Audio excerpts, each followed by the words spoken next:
எந்த ஒரு சொற்களையும் உதட்டளவில் சொல்லாமல் உள்ளத்தில் இருந்து மறைக்காமல் சொல்லக்கூடிய துலாமில் பிறந்த ஆண் பெண் அனைவருக்கும் இயற்கை ஜோதிடம் சார்பாக என் இதயங்கணித வணக்கத்தை தெரிவித்துக் கொள்கிறேன். பொதுவாக ஒருவர் சொல்வார்கள், எந்த ஒரு வார்த்தையும் உதட்டால சொல்லாத உள்ளத்திலிருந்து சொல்லு என்பார்கள். ஆனால் இவர்களுக்கு மட்டும் அப்படி சொல்ல தேவையே இல்லை. சாதாரணமாக எந்த ஒரு சொல்லாக இருந்தாலும் சரி, இந்த துலாம் ராசி துலாம் லக்னத்தில் பிறந்த ஆணாக இருக்கட்டும் பெண்ணாக இருக்கட்டும், உள்ளதை சொல்வேன் சொன்னதை செய்வேன் வேறொன்றும் தெரியாது, உள்ளத்தில் இருப்பதை வார்த்தையில் மறைக்கும் உக்கபடம் தெரியாது. இது சாதாரண பாட்டு வரிகள் மட்டுமல்ல, இவர்களுடைய வாழ்க்கை வரியாகும். இந்த ராசியில் பிறந்தவரின் குழந்தைகள் ஏதாவது தவறு செய்து வந்தால் அவர்களுக்கு அப்படியே சப்போர்ட் பண்ணிட மாட்டார்கள். முதலில் நீ என்ன செய்த சொல் என்றுதான் அந்த குழந்தையிடம் கேட்பார்கள். ஆக தன்னுடைய குழந்தையாக இருந்தாலும் சரி, தன்னுடைய தாயாக இருந்தாலும் சரி, தன்னுடைய சகோதரர்களாக இருந்தாலும் சரி, நீதிக்கு பின் பாசம் என்ற சொல் இருக்கிறது அல்லவா, அந்த சொல்லுக்கு சொந்தக்காரர்கள் இவர்கள் தான். சாதாரண மற்றவர்களெல்லாம் தன்னுடைய சொந்தக்காரங்களை யாராவது அடித்து விட்டால் இவர்கள் உடனே போய் அடித்து விடுவார்கள், ஏன் என்று கூட விசாரிக்க மாட்டார்கள். ஆனால் துலாம் ராசிக்காரர்கள் அப்படி இல்லை. தன்னை சார்ந்தவர்கள் தப்பு செய்திருக்கார்களா, தப்பு செய்யாமல் அடி வாங்கிட்டார்களா என்று தெரிந்து தான் அவர்களுக்கு சப்போர்ட் பண்ணுவார்கள். இவர்களுடைய சின்னமே தராசு சின்னம். அந்த தராசு எந்த நிலையிலும் சமநிலையில் தான் இருக்கும். போராத காலத்தில் அதர்மம் ஒரு வெயிட்டாக இழுக்கலாம் ஒரு சைடு தராசில். ஆனால் மீண்டும் தர்மம் தான் ஜெயிக்கும் என்ற இலக்கை கொண்டவர்கள், உயர்ந்த உள்ளம் கொண்டவர்கள் இந்த துலாம் ராசியில் பிறந்தவர்கள். ஒருவர் தன் வாழ்நாளில் எவ்வளவுதான் உன்னதமாக நடந்து கொண்டாலும் அவர்கள் ஏன் வீண் பழிக்கு ஆளாகிறார்கள்? தன் வாழ்நாளில் ஏன் கஷ்ட நஷ்டங்கள் அதிகமாக வருகிறது என்று எண்ணி பார்க்கும் பொழுது, சரி ஒரு ஜோதிடம் பார்த்தாவது நம்ம நிலைகளை சரி பண்ணிக்கலாம் என்று முற்படும் பொழுது, சாதாரண ஜோதிடமார்கள் என்ன செய்கிறார்கள் என்றால், தசா புத்திக்கு ஏற்ப இந்த பூஜை செய்யுங்கள், இந்த கோயிலுக்கு போயிட்டு வாங்கள் என்று பரிகாரம் சொல்லுவார்கள். பரிகாரம் சொல்லுவது தவறில்லை, கோயில் சென்று பூஜைகள் நடத்துவது தவறில்லை. ஆனால் ஒரு முழுமையான விஷயத்தை தெரிந்து கொண்டு அதன் பிறகுதான் அதில் செயல்பட வேண்டும். ஒவ்வொரு தனிப்பட்ட மனிதனுக்கும் ஒரு சக்தி இருக்கிறது. ஒவ்வொரு தனிப்பட்ட மனிதனுக்கும் ஒரு பர்சனல் என்ற ஒரு விஷயம் இருக்கிறது. நாம் அனைவரும் இனத்தால் ஒருவர், ஆனால் குணத்தால் வேறுபடுகிறோம். குணம் என்பதுதான் நம்மளுடைய தனி பாக்ஸ். அதனால தான் ஒருவர் நினைப்பதை இன்னொருவர் கண்டுபிடிக்க முடியாது. வேணுமென்றால் கெஸ் பண்ணலாம், அவ்வளவுதான். ஒருவருடைய எண்ணங்களை அடுத்தவர் துல்லியமாக எண்ண முடியாது. ஒரு துலாம் ராசியை எடுத்துக்கொண்டோம் என்றால், இந்த துலாம் ராசி கட்டத்துக்கு 30 டிகிரிகள் இருக்கிறது. ஒரு ராசி கட்டத்தின் இந்த முனையிலிருந்து அந்த முனை வரை 30 நாட்கள் சூரியன் ஒவ்வொரு டிகிரியாக கடந்து செல்வார். 1ஆம் தேதி துலாம் ராசியில் பிறந்தவர்களுக்கும், அதுவே 1ஆம் தேதி 2ஆம் தேதி 3ஆம் தேதி எடுத்து 30 31ஆம் தேதியில் பிறந்தவர்களுக்கும் அதே துலாம் ராசி வரும். ஆக 1ஆம் தேதியில் பிறந்த துலாம் ராசிக்கும் 30 31ஆம் தேதி பிறந்த துலாம் ராசிக்கும் நிறைய வேறுபாடுகள் இருக்கும். நாம் அனைவரும் இனத்தால் ஒருவராக இருக்கிறோம், குணத்தால் வேறுபடுகிறோம். அந்த குணம் என்பது நம்மளுடைய ஆக்டிவிட்டியாகவும் நம்மளுடைய செயற்பாடாகும். நம்மளுடைய எண்ணங்கள் நட்சத்திர வாயிலாகத்தான் உதயமாகிறது.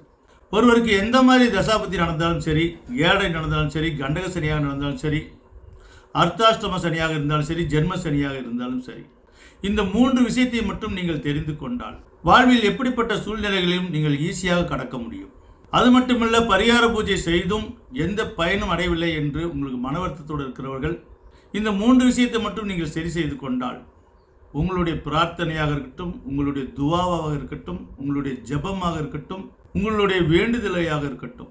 ஏன் இதை இவ்வளவு விரிவாக்கமாக பிரித்து சொல்கிறோம் என்றால், அவரவர் பாஷையில், அவரவர் மொழியில், அவரவர் இனத்துப்படி நாம் கடவுளை சிறு வயது முதலே வணங்கி கொண்டிருக்கிறோம். ஒரு கிறிஸ்துவர் என்றால் நாம் ஜபம் செய்கிறோம். அதுவே நாம் முஸ்லீம் என்றால் தொழுகை கொள்கிறோம், நியத்து வைத்துக் கொள்கிறோம். அதுவே நாம் இந்து சமுதாயத்தில் பிறந்திருந்தால் பிரார்த்தனை செய்கிறோம், வேண்டுதலை வேண்டிக் கொள்கிறோம். சொற்கள் வேறே தவிர நம்மளுடைய செயற்பாடுகளும் இலக்கும் ஒன்றுதான். ஆக மொத்தம் அவரவருக்கு தெரிந்த வழியிலும் மொழியிலும் இறைவனை நாம் வணங்கி கொண்டுதான் இருக்கிறோம். இறைவனுக்கு நாம் அடிமையாகத்தான் இருக்கிறோம். நமக்கு மேல ஒரு அமானுஷ சக்தி இருக்கிறது, அதுதான் இறையருளாக திகழ்கிறது. அந்த இறையருளை எத்தனையோ பேர் சொந்தம் கொண்டாடி தன் உயிரையே போக்கிக் கொள்கிறார்கள். ஒருவர் அல்லாதான் என்னுடைய சொந்தம் என்கிறார், ஒருவர் இயேசுதான் என்னுடைய சொந்தம் என்கிறார், ஒருவர் சிவன் தான் என்னுடைய சொந்தம் என்கிறார். இறையருளாக இருக்கட்டும், பிரபஞ்ச உந்துதல் சக்தியாக இருக்கட்டும், அனைவருக்கும் சமமானதுதான். இதில் யாருக்கும் சொந்தம் கொண்டாட உரிமை இல்லை. ஆனால் அது தெரியாமல் சிறு வயது முதல் ஒவ்வொருவரும் ஒவ்வொரு விதமாக எங்கள் கடவுள்தான் வானம் பூமி படைத்தார் என்று சொல்வார்கள். அதை நாம் சிறு குழந்தையிலிருந்து நம்பிக்கொண்டு தான் வருவோம். ஆனால் நமக்குன்னு என்று ஒரு பகுத்தறிவு, ஒரு நாலேஜ் வளர்ந்த பிறகு ஒன்று இங்கே இருக்கு, மீதி 2 எங்கே இருக்கு என்று நாம் தொலாவக்கூடிய நிலைகள் ஏற்படும். இந்த 3 பேர் சொன்ன வானம் பூமி எங்கே? 3 சூரியன் இருக்க வேண்டும் அல்லவா? ஆனால் இருப்பது ஒரு சூரியன், ஒரு பூமி தான். அதில் தான் நாம் வாழ்ந்து கொண்டிருக்கிறோம்.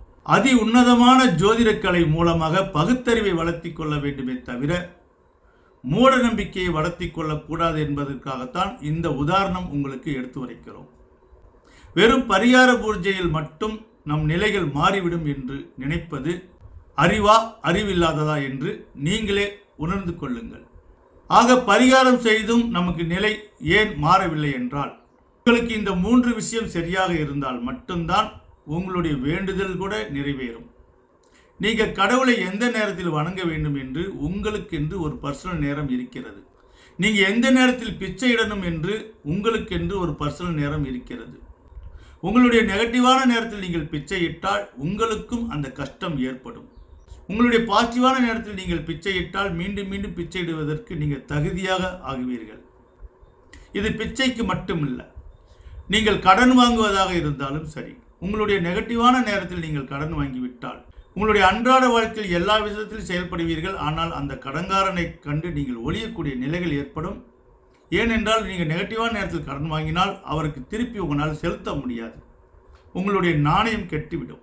நீங்கள் எவ்வளோ பெரிய உயர் இடத்தில் இருந்தாலும் அவர் உங்களை சட்டை பிடித்து விடுவார். இரவென்றால் பகல் உண்டு, இன்பம் என்றால் துன்பம் உண்டு, பாசிட்டிவ் நேரமும் உண்டு, நெகட்டிவ் நேரமும் உண்டு. நாட்களும் கோள்களும் செய்யாத விஷயத்தை எவராலும் செய்ய முடியாது.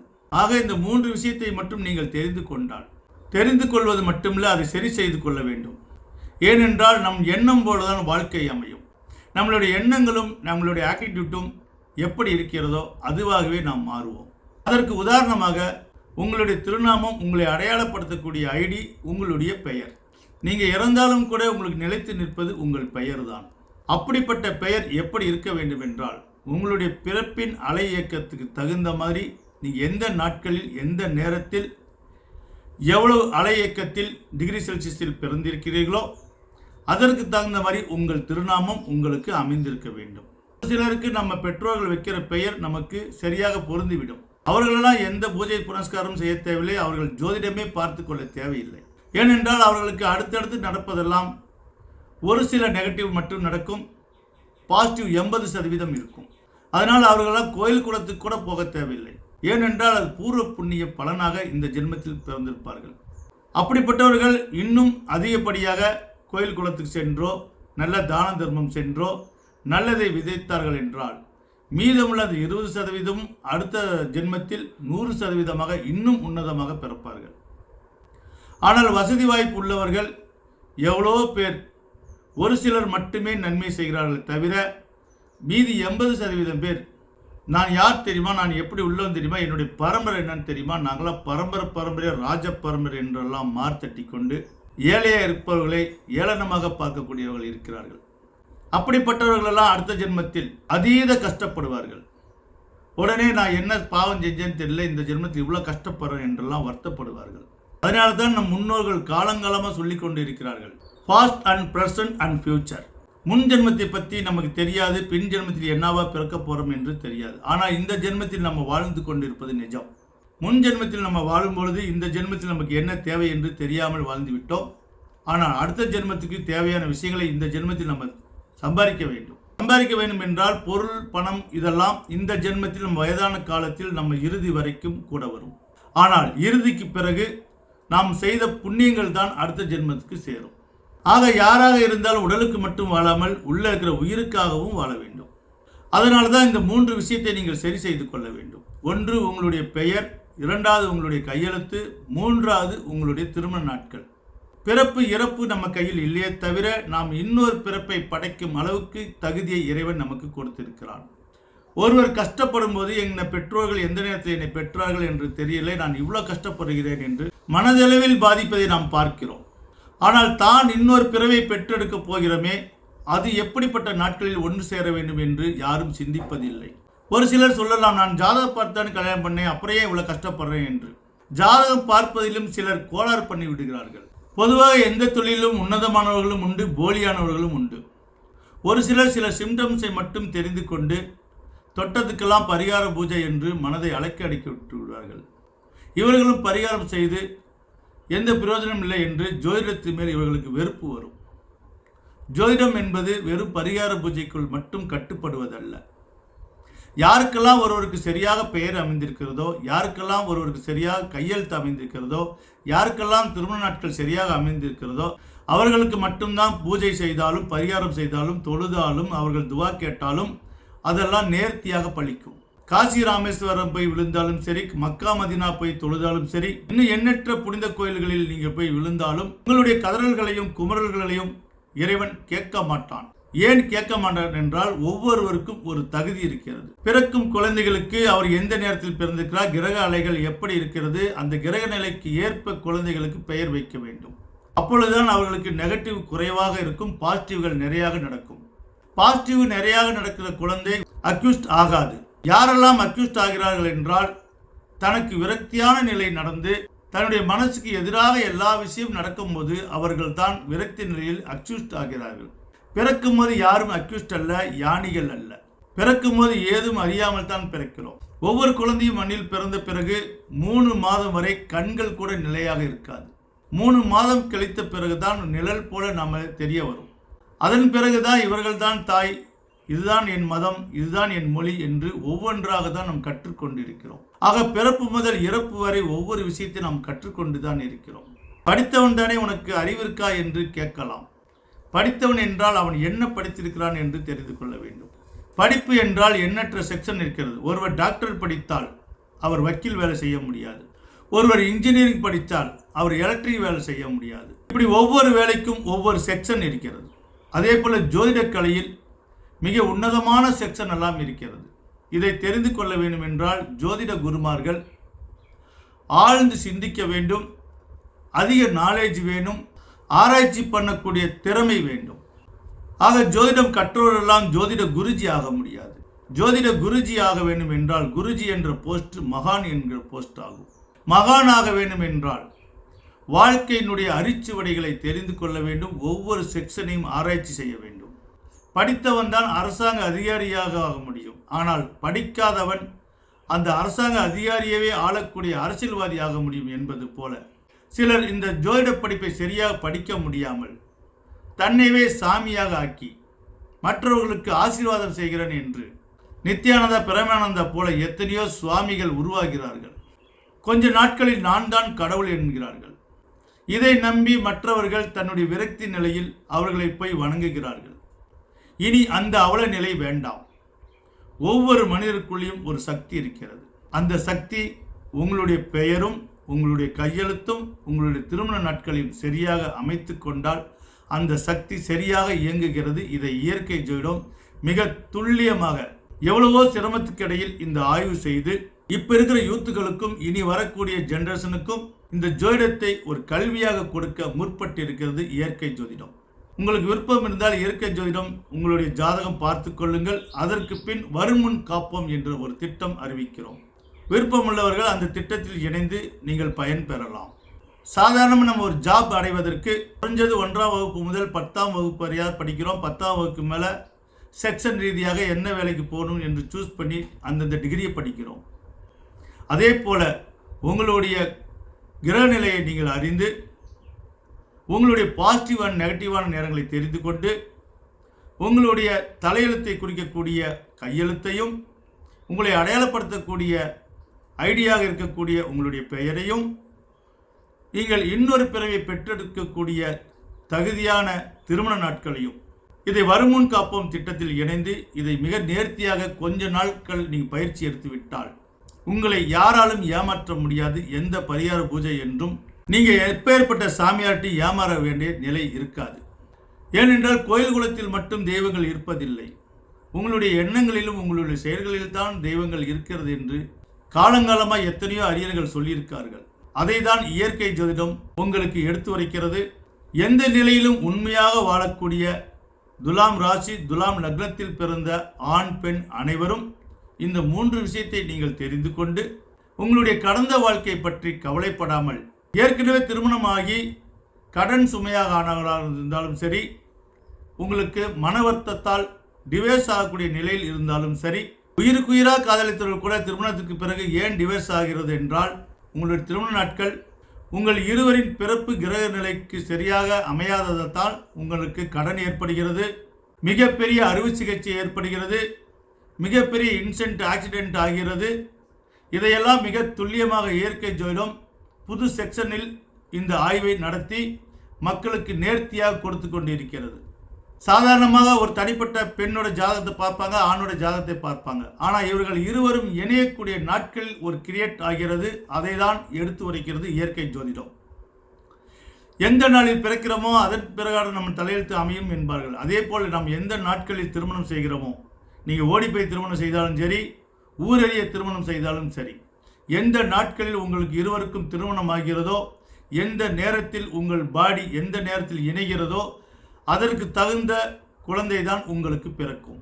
அப்படி பார்க்கும் பொழுது நெகட்டிவான நேரத்தில் நீங்கள் சேர்ந்து விட்டால் உங்களுக்கு ஊனமுள்ள குழந்தை பிறக்கும். ஊனமுள்ள குழந்தை பிறந்ததுக்கு அப்புறம் ஆண்டவனே நான் என்ன பண்ண பாவம் தெரியல, எனக்கு ஊனமுள்ள குழந்தை பிறக்க வச்சுட்டே என்று வருத்தப்படுவதை விட, புதிதாக திருமணம் செய்ய போறவர்களாக இருந்தால் இயற்கை ஜோதிடம் கூறும் அறிவுரைப்படி உங்களுடைய பிரபஞ்ச சக்திக்கு ஏற்ப உங்கள் இருவருக்கும் தகுந்த நாட்களில் திருமணம் செய்து கொண்டால் பஞ்சமில்லா வாழ்க்கை வாழலாம். நல்ல அதிர்ஷ்டம் உள்ள குழந்தை பிறக்கும். எந்த சூழ்நிலையிலும் கடன்காரனாக இருக்க வேண்டிய சூழ்நிலை ஏற்படாது. அதே போல மன தைரியம் அதிகரிக்கும். எப்பேற்பட்ட சுனாமி வந்தாலும் சூசைட்டி நிலைக்கு நீங்கள் செல்ல மாட்டீர்கள். அதே போல உங்களுக்கு நெகட்டிவ் குறைந்து பாசிட்டிவாக நடக்க ஆரம்பிக்கும். நீங்கள் திடராகவோ நீங்கள் அக்யூஸ்ட் ஆகிறதுக்கு வழியே இல்லை. ஒருவர் அக்யூஸ்ட் ஆகிறார் என்றால் திருமணத்துக்கு அப்புறம் குடிக்க ஆரம்பிக்கிறார், இல்லை திருட ஆரம்பிக்கிறார், இல்லை பொய் சொல்ல ஆரம்பிக்கிறார், ஒரு அக்யூஸ்ட் ஆகிறார் என்றால் அந்த திருமண நாட்கள் அவருடைய கிரக வேல்யூக்கு எதிரான நாட்களில் திருமணம் செய்தால் நிச்சயமாக மிகப்பெரிய ஆக்சிடென்டால கை கால் கூட ஊனமாகிவிடும். இது பிறப்பில் ஒருவருக்கு இருக்கும். அப்படி இருந்தால் தான் அந்த ஆக்சிடென்ட் ஆகும். ஆனால் திருமண நாட்களில் அதை சரி செய்ய முடியும். அதாவது நல்ல படித்தவர்களுக்கு ஒரு வேலை வாங்க எப்படி ரெக்கமெண்டேஷன் தேவைப்படுகிறதோ, விதிப்படி அவருக்கு ஆக்சிடென்ட் ஆகணும்னு இருந்தாலும் நல்ல நாட்களில் தேர்வு செய்து திருமணம் செய்து கொண்டால் அதே ஆக்சிடென்ட் ஆகும். ஆனால் கை கால் போகாது, வெறும் செராய்ப்பாடு தப்பித்துக் கொள்ளலாம். மேலோட்டமான புண்ணு ஆவதற்கும் உள்ள எலும்பு முறிவதற்கும் வித்தியாசம் இருக்கிறது. நீங்கள் பரிகார பூஜை செய்வதாக இருந்தாலும் உங்களுடைய நிலைகளை சரி செய்து அதுக்கப்புறம் உங்களுடைய இஷ்ட தெய்வத்தையும் கடவுளை நீங்கள் வணங்கினால் உங்களுக்கு இறைவன் செவி கொடுத்து கேட்பான். யாருக்கு இந்த மூன்றும் சரியில்லையோ அவர்கள் எந்த விதமான பரிகாரம் செய்தாலும், எப்படிதான் அவர்கள் பூஜை செய்தாலும், எப்படிதான் அவர்கள் தொழுதாலும் அழுதாலும் அவர்கள் கோரிக்கை இறைவனிடத்துக்கு செல்லாது. இதை பற்றி இன்னும் விரிவாக்கமாக நீங்கள் தெரிந்து கொள்ள வேண்டும் என்றால் இயற்கை ஜோதிடம் கால் பண்ணி ஒவ்வொரு விஷயத்தையும் இன்ச்சாக நீங்கள் தெரிந்து கொள்ளலாம். ஏனென்றால் எல்லாத்தையும் வீடியோ பதிவில் சொல்ல முடியவில்லை. ஒரு சில விஷயங்கள் மட்டும்தான் வீடியோவில் சொல்ல முடிகிறது.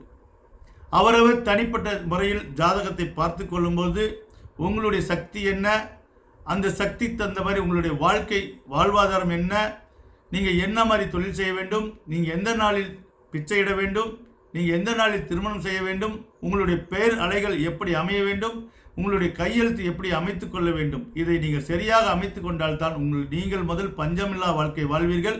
நீங்கள் பஞ்சமில்லா வாழ்க்கை வாழ்ந்தால்தான் உங்கள் குழந்தையை நல்ல படிப்பு படிக்க வைக்க முடியும். சிலர் சொல்கிறார்கள் எனக்கு வயதாகிவிட்டது, என்னோட குழந்தைகளுக்கு பாருங்கள் என்று.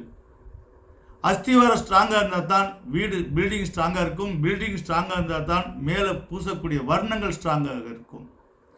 அதே போல் ஒரு தாய் தந்தை நல்லா இருந்தால் தான் அவங்க பிறந்த குழந்தை நல்லா இருக்கும். அந்த பிறந்த குழந்தை நல்லா இருந்தால் தான் அவங்க பேரம்பேத்தி நல்லா இருப்பார்கள். ஆக சில ஜோதிடர்கள் உங்கள் ஜாதகத்தை பார்க்காதீங்க, உங்கள் பையன் ஜாதகத்தை பாருங்கள் என்று சொல்வார்கள். அது தவறான கருத்தாகும். நம் வாழ்நாள் இறுதி வரை நாம் சாப்பிட்டாக வேண்டும். நம்ம கழிவை நாம் டிஸ்போஸ் பண்ணி ஆக வேண்டும். ஆக வாழ்நாள் ஒவ்வொரு நாளும் இருக்கும் வரை நம்ம ஜாதகம் செல்லும் என்பதை மட்டும் புரிந்து கொள்ளுங்கள். எந்த ஒரு விஷயத்தையும் முடிந்துவிட்டது என்று நினைத்தால் அது முடிந்துவிடும். தன் வாழ்நாள் எதையும் நான் முடிப்பேன் என்ற லட்சியத்தோடு நீங்கள் புறப்பட்டால் உங்கள் லட்சியத்துக்கு இயற்கை ஜோதிடம் உங்கள் லட்சியத்தை ஊக்குவித்து உங்களை பெருவாழ்வு வாழ வைத்து உங்களுடைய இறப்பு கூட உங்களுக்கு புனிதமான நாட்கள் இறக்க வேண்டும் என சொல்லி, ஏனென்றால் ஒருவர் எந்த நட்சத்திரத்தில் இருக்கிறாரோ மீண்டும் அதே நட்சத்திர வாயிலாகத்தான் அவர் பிறப்பார். ஆக இந்த ஜென்மத்தில் என்ன கஷ்டப்படுகிறாரோ அதே போல அடுத்த ஜென்மத்தில் அவர் கஷ்டப்படுவார். யாரெல்லாம் இயற்கை ஜோதிடம் கூறும் அறிவுரைப்படி நெகட்டிவை குறைத்து கொண்டு பாசிட்டிவான விஷயங்களை தெரிந்து கொண்டு அதன் பிரகாரமே வாழுகிறார்களோ, பாசிட்டிவ்கள் கூட கூட, பாசிட்டிவ் என்றால் இறை ப்ராசஸ் இயங்கும் நேரம், எந்த மாயமும் இல்லை, எந்த மந்திரமும் இல்லை, எந்த பூஜை புனஸ்காரமும் கிடையாது. எல்லாம் நாட்களும் கோள்களும் அனுசரித்து உங்களுடைய செயல்களை நீங்கள் சரியாக செய்து கொண்டால் கடவுள் உங்கள் உள்ளத்தில் இருக்க ஆசைப்படுவார். கடவுளை தேடி அவரவர்கள் எப்படியோ எந்தெந்த மாதிரியோ தொலாவிக்கொண்டு நிம்மதி கிடைக்காமல் கோயிலாக துறவரமெல்லாம் செல்கிறார்கள், அகோரியாகலாம் செல்கிறார்கள். இனி அந்த நிலை தேவையில்லை. இந்த 3 விஷயம் மட்டும் சரியாக இருந்தால் நீங்கள் துறவரம் செல்ல தேவையில்லை. கடவுள் உங்களிடம் தேடி வருவார். உண்மையான ஆன்மீகவாதி யார் என்றால், தனக்காகவும் தன்னை சார்ந்தவர்களுக்காகவும் யார் உண்மையாக வாழ்கிறார்களோ அவர்களே உண்மையாக ஆகச் சிறந்த ஆன்மீகவாதி என்று இயற்கை ஜோதிடம் ஆணித்தரமாக ஆய்வு செய்திருக்கிறது. ஆக உண்மைக்கு உயிர் கொடுக்கக்கூடிய துலாம் ராசி லக்னத்தில் பிறந்த ஆண் பெண் அனைவருக்கும் உங்கள் உண்மையான மனசுக்கு இறையர்களோடு வளம் பெற வேண்டும் என சொல்லி மீண்டும் அனைவருக்கும் என் நெஞ்சார்ந்த வணக்கத்தை தெரிவித்துக் கொள்கிறேன்.